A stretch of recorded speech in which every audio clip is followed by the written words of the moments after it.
तुम्हाला घ्यायची तर मोठीच घ्यायची 42 इंची ना, नाही तर घ्यायचीच नाही. काय हो काका, ती मन आहे ना, अंगापेक्षा भोंगा आणि कुठं चालला सोंगा, ती तर आहे तुमची, आहे की नाही? मग काय तशीच तर आहे. अंगापेक्षा बोंगा आणि कुठं चालला सोंगा. हा ना काका, घ्यायची आपली छोटी 32 इंची, तर तुम्हाला कुठं 52 इंची का कुठं 42 इंची असते तीच पाहिजे.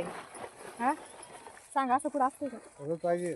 हम्म, नाद करायचं तर एकदाच, नाही तर करायचंच नाही तर नाही. नाद नाही करायचा. वा वा वा, एकच नंबर. नाद करायचं तर एकदाच, नाही नादच करायचा. नाही तर करायचंच नाही. नाद करायचं तर मोठा करायचा. मोठा नाही बरोबर आहे, बरोबर आहे. करा करा, नाद करा तुम्ही. अरे आम्ही गरीब माणसं रे, आम्ही नाही कुणाचा नाद करू शकत. एकच आपली एक खायची तर अर्धीच खायची, पण सुखाने खायची. नाही काकाचा असं एकच काकाच भारी हो. टीव्हीचा नाद घ्यावणे काका, आता बिशी उठली ना घेऊन टाका, काही प्रॉब्लेम नाही, आहे की नाही? बरोबर की नाही मित्रांनो? हां, घ्यायची तर मोठीच घ्यायची, नाही तर घ्यायचीच नाही टीव्ही त्यांना. एकच टीव्हीचा नादच मोठा एक. चला भेटूया पुढच्या ब्लॉकमध्ये. झालीच आमची आता फुलं तोडायची, आता फुलं भरायला जायचे आम्हाला.